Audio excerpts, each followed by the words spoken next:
Hey y'all, Father Jim Haney from St. Paul's in the Plains in Lubbock.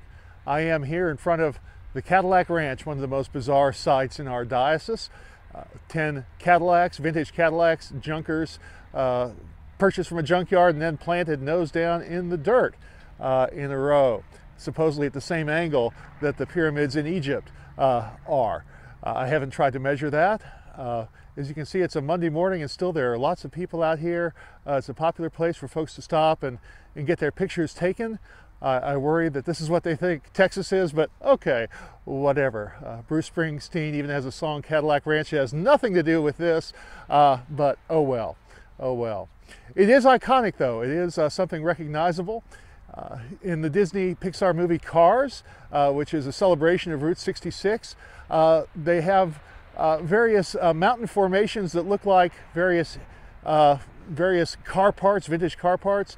They've even got this configuration. They call it the Cadillac Range, and supposedly Disneyland at California Adventure has even duplicated that.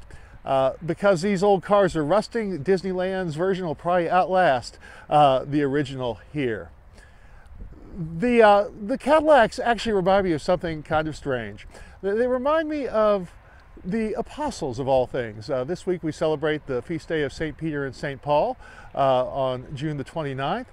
And the apostles were not superstars. They were basically regular guys, if you think of them as kind of maybe old junker Cadillacs. But they got their lives upended by their encounter with Jesus.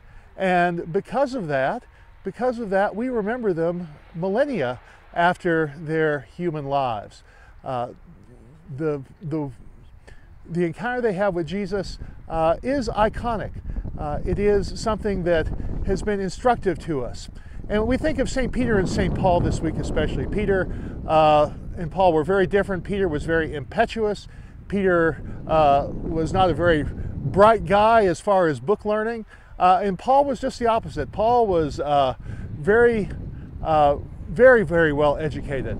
And yet the two of them both had their lives upended by Jesus in different ways. And both of them are important to us still today in the church. They are icons. The National Cathedral in Washington is the Cathedral Church of St. Peter and St. Paul. Together they are the twin pillars of the church. In fact, they're going to outlast these rusty old Cadillacs held together by spray paint. They already have, and undoubtedly they will for millennia to come. So this week, give thanks for the strangeness of God calling human beings like Peter, like Paul, like the other apostles, and calling people like us to be his followers.